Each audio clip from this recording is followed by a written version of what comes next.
నమస్తే, welcome to NSTV news. ముందుగా ముఖ్యాంశాలు.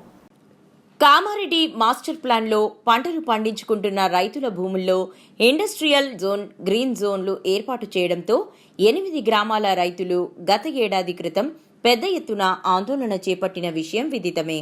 కామారెడ్డి జిల్లా సదాశివనగర్ మండలం అడ్లూరు ఎల్లారెడ్డి గ్రామానికి చెందిన రైతు పయ్యావుల రాములు తమ భూములు ఇండస్ట్రియల్ జోన్లో భూములు పోతాయని ఆవేదనతో ఆత్మహత్య చేసుకున్న ఘటనతో రైతు ఉద్యమం తీవ్ర రూపం దాల్చింది. ధర్నాలు, రాస్తారోకోలు నిర్వహించడమే కాకుండా కలెక్టరేట్ ముట్టడి కార్యక్రమాన్ని నిర్వహించారు.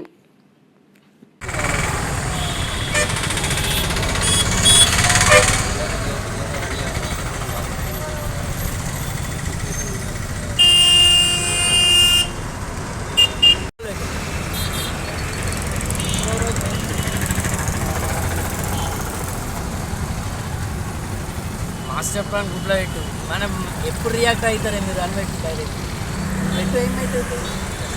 ఇండస్ట్రియల్ గ్రీన్ జోన్లను ఎత్తివేయాలని డిమాండ్ చేస్తూ ఈరోజు 3వ రోజు ఆమరణ నిరాహార దీక్ష కొనసాగుతోంది. ప్రభుత్వం దీనిపై 3 రోజులు గడుస్తున్నా ఇప్పటికీ స్పందించడం లేదు. ఇప్పటికైనా దిగివచ్చి మాస్టర్ ప్లాన్లోని ఇండస్ట్రియల్ గ్రీన్ జోన్లను ఎత్తివేయాలని డిమాండ్ చేస్తున్నాం. కామారెడ్డిలో ఎన్నికల ప్రచారంలో నిజాం చౌరస్తా సాక్షిగా రేవంత్ రెడ్డి గారు మేము అధికారంలోకి వస్తే మాస్టర్ ప్లాన్ ఎత్తివేస్తామని హామీ ఇచ్చారు.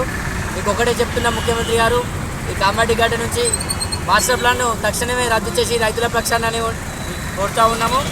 రైతు అంటే రోడ్డున పడే పరిస్థితి వచ్చింది మీ హయాంలో. గత ప్రభుత్వ తరహాలోనే పాలన ఉంది.